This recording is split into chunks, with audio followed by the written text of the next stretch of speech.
हाँ, अनिल कुमार तिवारी जी जो माधोपुर ग्राम सभा तथा दुभर ब्लॉक के, ऐसे देखा जाए तो ये 3 बार प्रधान इस ग्राम सभा के रह चुके हैं और विकास कार्यों में यहाँ पे अभी जो त्रुटि अभी दिखाई दे रही है, आने में जो परेशानी जनता की हो रही है, उसके बारे में इन्होंने हम लोग के सामने ही जो ठेकेदार थे उनसे वार्तालाप हुई थी, इंजीनियर से वार्तालाप हुई थी। लेकिन यहाँ की परिस्थिति, रास्ते की परिस्थिति आने जाने के लिए बड़ी दुर्गम है और अव्यवस्थित है। फिर भी प्रधान जी द्वारा, वर्तमान प्रधान अनिल तिवारी जी द्वारा इसके ऊपर प्रयासरत हैं कि जल्दी से जल्दी उस कार्य संपन्न हो। फिर भी इस ग्राम सभा के विकास में जो त्रुटियां रह गई है और उस त्रुटि को भरने के लिए प्रधान जी क्या कर रहे हैं, चले जानते हैं।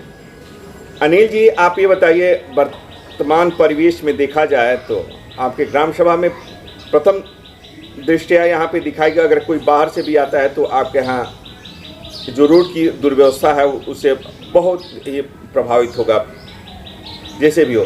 तो इसके लिए पर अभी आप क्या कर रहे हैं? अभी तो आपके सामने मैंने इस विभाग के इंजीनियर से बात किया।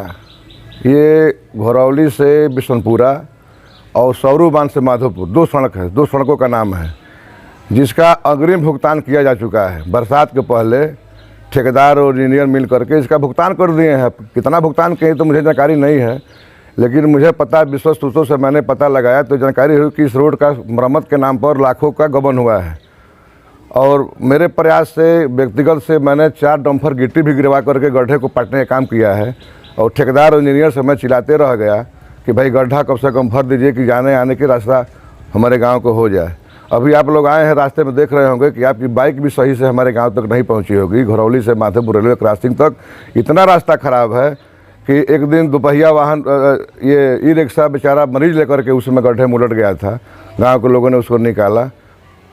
आप इसके ऊपर उच्च अधिकारियों से आपने कभी संपर्क करने की कोशिश नहीं की या कंप्लेन देने की कोशिश नहीं की? मैंने इस विभाग के अधिशासी अभियंता और सहायक अभियंता और अवर अभियंता तीनों लोगों से मैं शिकायत दर्ज करा चुका हूँ।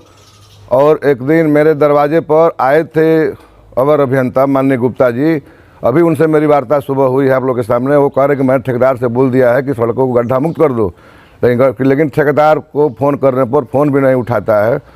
और माननीय हमारे जो मंत्री हैं उनका खास आदमी है वो, इसलिए उस मंत्री जी घमंड में है, गड्ढा भरूंगा नहीं भरूंगा, भुगतान ले लिया हूँ, क्या करेगी मेरी सरकार।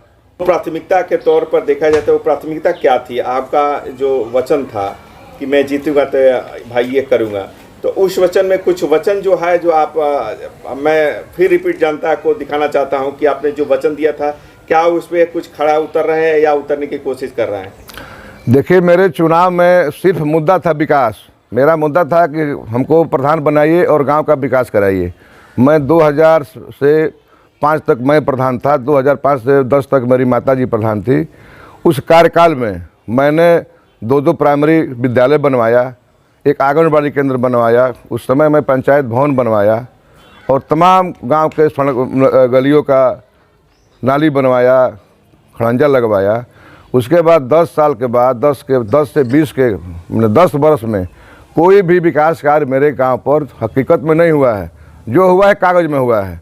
अब 10 साल का रुका हुआ विकास कार्य मुझे करना है और इतना पैसा भी सरकार उपलब्ध नहीं करा पा रही है कि 10 साल का रुका हुआ कार्य 5 साल पूरा हो जाएगा। अब एक नया समस्या पैदा हो गया है कि एक भर्ती आ गई हम लोगों की पंचायत सचिव का। अब सोचिए कि पंचायत सचिव का मानदेय हमारे खाते से देना है। 6000 रुपया महीना मानदेय हम देंगे तो साल में 72,000 तो इसको दे देंगे और पैसा आएगा एक खाते में, एक लाख खाते में आएगा 50,000। तो विकास कराएंगे या कि मानदेय देंगे? इस ग्राम सभा से, उस ग्राम सभा के जनता के बारे में कुछ कहना चाहेंगे? गांव सभा के जनता भाई चाह रहे कि प्रधान जी 3-4 महीना चुनाव हो गया, कोई विकास कार्य नहीं हो रहा है, नाली नहीं बन रही है। तो प्रधान जी, आपके ग्राम सभा में कोई अतिक्रमण तो है नहीं, इस तरह कुछ नहीं? अतिक्रमण तो नहीं है। हमारे गांव में अतिक्रमण है खेल का मैदान का।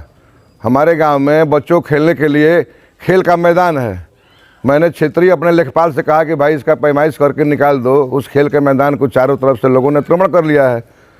तो क्षेत्रीय लेखपाल द्वारा कहा गया कि प्रधान जी बरसात का मौसम है, बरसात का मौसम बीत जाएगा, उसे मैं पैमाइश करके निकाल दूंगा।